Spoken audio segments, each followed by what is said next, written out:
Years ago, I went to church with a man named Brother Pierce. He'd been a member his whole life, faithfully attended each Sunday with his family, was always willing to accept a calling. But he also had a unique routine in church that was impossible to ignore. Each Sunday, he'd sit down with his family in the same seat of the chapel, put on a pair of sunglasses, and go to sleep. He'd sleep through the entire meeting. Talks, hymns, testimonies, nothing seemed to get in the way of those perfectly timed naps. One day I found myself talking to Brother Pierce at his home and couldn't stop myself from asking him the obvious question, "What's with the naps?"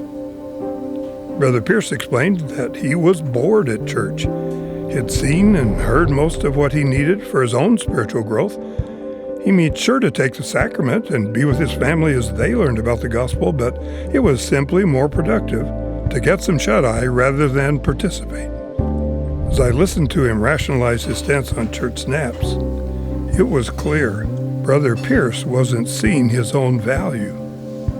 Before I could stop myself, I blurted out, "What would happen if you went to church and instead of trying to get something, you tried to give something to someone else?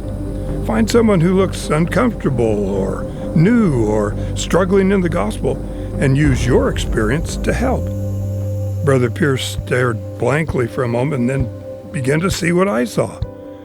A 40-year veteran of the church with decades of spiritual experiences and a strong testimony of Jesus Christ, who was hiding all of it so he could rest his eyes.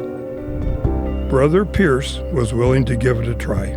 He later told me that the next week he walked in with his family as usual, sat down in the same seat, and began to put on his sunglasses. But this time he stopped, sat up, and slowly began to look around. He noticed a mother struggling to settle an argument between her two toddlers. There was a new couple who had moved into the neighborhood he had never spoken to. He also saw a young man sitting alone, just staring at the pew in front of him. Brother Pierce suddenly saw opportunities everywhere, and all he had to do was open his eyes.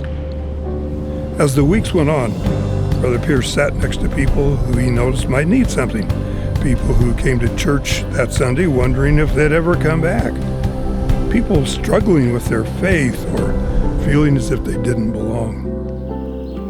Jesus said, "By this shall all men know that ye are my disciples, if ye have love one to another." If we don't actively love each other right here, right now, then are we really his disciples? Let's look around our chapel for those who need us. Others will be blessed, and so will we. As we learned from Brother Pierce, we don't come to church to take spiritual naps. We come to love. We come to embrace. We come to give of ourselves to someone in need.